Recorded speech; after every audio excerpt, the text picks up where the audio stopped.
നമസ്കാരം. ഇപ്പോൾ ഉള്ളത് പയ്യന്നൂർ സെൻട്രൽ ബസാറിലാണ്. ഈ ചിരട്ട എടുക്കാൻ വരുന്ന ഒരു മിനി ലോറി ഉണ്ട്, കാണുന്നില്ലേ? ചിരട്ട ഇങ്ങനെ ശേഖരിക്കുന്നത്. ഇപ്പോൾ വൻ ഡിമാൻഡാണ് മാർക്കറ്റിൽ ചിരട്ടയ്ക്ക്.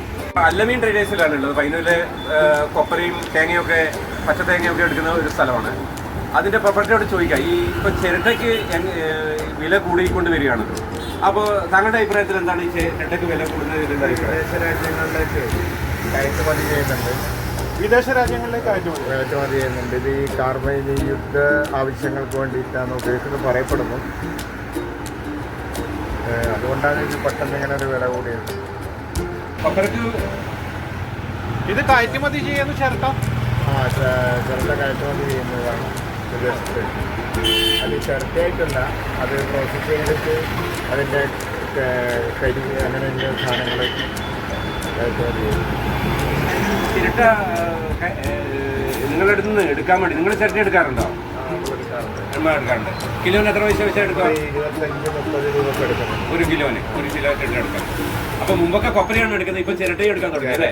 തേങ്ങ എല്ലാം ഇപ്പം തന്നെ മുമ്പ് കാലങ്ങളിലെല്ലാം മത്സ്യം ഇത് ഒരു എണ്ണീറ്റ് ഇങ്ങനെ കൊടുക്കലാണല്ലോ. ഇപ്പം തൂക്കം വന്നു. അതിന് തേങ്ങയും ഇതൊക്കെ കൂട്ടിയിട്ടുള്ളൊരു സംവിധാനത്തിലേക്ക് വന്നു. ഇതുകൊണ്ട് ആൾക്കാർ ചിരട്ട എടുത്തിട്ട് വരുന്നുണ്ടോ? ആൾക്കാർ ഇങ്ങോട്ട് വരുന്നുണ്ടല്ലേ? കാരണം തേങ്ങനേക്കാളും കൊപ്പറിനേക്കാളും വില ചിരട്ടക്കല്ല. മാതമംഗലം ട്രേഡേഴ്സിലാണ് ഉള്ളത്. പയ്യന്നൂരിലെ പ്രമുഖ ഒരു കൊപ്പര വ്യാപാരിയാണ് ഈ മാതമംഗലം ട്രേഡേഴ്സ്. ഈ പണ്ടൊക്കെ കൊപ്പരയും തേങ്ങയൊക്കെ ആണെങ്കിൽ ജനങ്ങൾ വിൽക്കാൻ വരുന്നെങ്കിൽ ഇപ്പോൾ ചിരട്ടയും വിൽക്കാൻ വേണ്ടി വരുന്നുണ്ട്. അപ്പോൾ നമുക്ക് ഈ വ്യാപാരിയോട് ചോദിക്കാം, എത്ര ചിരട്ടകളുമായി എത്ര ആളെത്തുന്നുണ്ട് താങ്കളുടെ അടുത്ത്? ചിരട്ട ഇപ്പം കൊപ്പരാക്കുന്നവരെല്ലാം ചിരട്ട കൊണ്ടുവരാൻ തുടങ്ങിയിട്ടുണ്ട്. അവരെ വീടുകളിൽ തന്നെ വണ്ടി വന്നിട്ട് ശേഖരിക്കുന്ന അങ്ങനെയുമുണ്ട്. കുറച്ച് പേര് ഇങ്ങോട്ട് കൊണ്ടുവരുന്നുണ്ട്. എന്നാലും ഒന്നും വേസ്റ്റ് ആവാത്ത ഒരു അവസ്ഥയിലേക്ക് തേങ്ങ ഉൽപ്പന്നങ്ങളൊക്കെ ശരിക്കും പറഞ്ഞാൽ തെങ്ങിൻ്റെ ഒന്നും വേസ്റ്റ് ആകുന്നില്ല എന്നുള്ള. അപ്പോൾ തെങ്ങ് കൃഷി ഇപ്പം നഷ്ടത്തിലേക്ക് പോകുന്നു പറഞ്ഞാൽ ഇപ്പം കൂടുതൽ ആൾക്കാർ തെങ്ങിനെ സംരക്ഷിക്കാൻ വേണ്ടി തുടങ്ങി. അതെ. തേങ്ങ ഇപ്പോൾ കഴിഞ്ഞ പ്രാവശ്യത്തേക്കാൾ കൂടുതൽ ഇപ്രാവശ്യം വളം കടയിലൊക്കെ പറയുന്നത് ഒരുപാട് ആൾ വളം കൊണ്ടുപോയും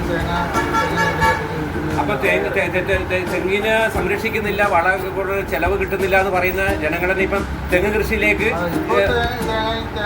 ലാഭകരമാണ്. അതുകൊണ്ട് തന്നെ ജനങ്ങൾ ഇപ്പം തെങ്ങിന്റെ കൃഷിയിലേക്ക് തിരിയുന്നുണ്ട് അല്ലേ? ഈ വില നിലനിൽക്കുകയാണെങ്കിൽ ലാഭകരമായിട്ട് പോകും. കുറയാണെങ്കിൽ ഈ സാധാരണ ഈ ചിരട്ട എന്താണ് ചെയ്യുന്നത്? ഈ ചിരട്ട ഇവിടെ കൊണ്ടുപോയി കരി മറ്റേ വാട്ടർ പ്യൂരിഫിക്കേഷന് വേണ്ടിയിട്ടുള്ള കരിയാ, ഈ ആക്ടിവേറ്റഡ് കാർബൺ അങ്ങനെ പറയുന്നേക്കുന്നുണ്ട് അല്ലേ? ആക്ടിവേറ്റഡ് കാർബൺ വ്യക്തമായ ധാരണയില്ല. പിന്നെ നേരത്തെ ഒരാൾ പറഞ്ഞു ഇത് വിദേശത്തേക്ക് പോകുന്നുണ്ട്. അറിയാം, അതിനെ കുറിച്ച് നിങ്ങൾക്ക് അറിയാം? വിദേശത്തേക്ക് പോകുന്നുണ്ടെന്ന് പറയപ്പെടുന്നുണ്ട്. ഇത് കരിയാക്കിയതിന് ശേഷം പ്രോസസ് ചെയ്തതിന് ശേഷം ഇത് വിദേശത്തേക്ക് കയറ്റി അയക്കുന്നെന്ന് പറയുന്നുണ്ട്. ഇത് അതിനെ കുറിച്ചൊന്ന് വിശദമായിട്ടൊന്ന് അറിയണം അല്ലേ? അറിയണം.